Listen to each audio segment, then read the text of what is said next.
Well, good afternoon, everyone. The House has worked its will. These are not normal times here in the House or around the world, as we all know, and we had a disturbance here on the House floor just a bit ago.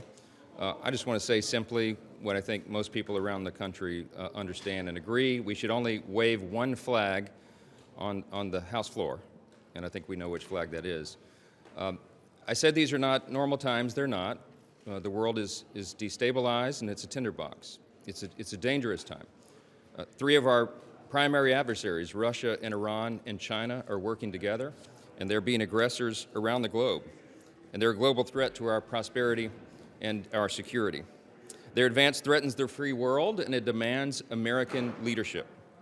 If we turn our backs right now, the consequences could be devastating. So this afternoon, the House acted, and we sent over to the Senate, and it will be transmitted shortly, our supplemental national security legislation. And make no mistake, this is not a blank check like the Senate supplemental bill was. This is very different. Instead of taking the path of least resistance and bringing up the Senate supplemental on the House floor, or just allowing a discharge petition to pursue, which would have had the same outcome, we gave our members a voice. We gave them a chance. We gave them a better process and ultimately a much better policy. Unlike the Senate's blank check, the House legislation has a number of very important features. It provides for greater accountability over Ukraine aid. It forces an endgame strategy for the Ukraine war. It includes a loan instrument of this foreign aid to Ukraine and the Repo Act to ensure that Russian assets pay for part of the bill. And unlike the Senate's bill, the loan system itself is a House innovation and allows for much needed insight. Now remember that 80% of the Ukraine funding will go to the replenishment of American weapons and stocks and our facilities and our operations.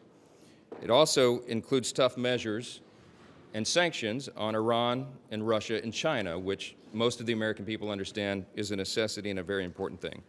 Our process in the end ensured that each member was able to consider the individual supplemental elements on their own merits, which is exactly how the House is supposed to work. I know there are critics of the legislation. I understand that. It is not a perfect piece of legislation. We're not ensured that in a time of divided government and in a time where there are lots of different opinions. But there is no question whatsoever that the House has made many strong improvements to the Senate bill, and the product that we've sent over there is much better. This package, I will note, because it's very important, also includes national security priorities, and many of them, but it is the only way that we could have gotten Democrats to support aid to Israel, and that's a fact. There is a lot of misinformation out there about the bill, and I just want to make one point about one issue that has been drawn a lot of attention, and that is, could any of this funding go to Hamas or to terrorist organizations or what have you? And we put safeguards in the legislation to ensure that UNRWA is not funded, the UN agency that included terrorists who participated in the October 7th attack on Israel. We've also have language that prevents it from any of the funding going to Hamas or any other bad actors. That's a very important element of oversight. Congress takes the oversight very seriously, and we will continue to keep an eye on every dollar that we are using and investing at this time. I've said it very simply. I'll say it once again. It's an old military adage, but we would rather send bullets to the conflict overseas than our own boys, our troops. And I think this is an important moment, an important opportunity to make that decision. We allowed the House to do that, and I expect the Senate will make the same decision.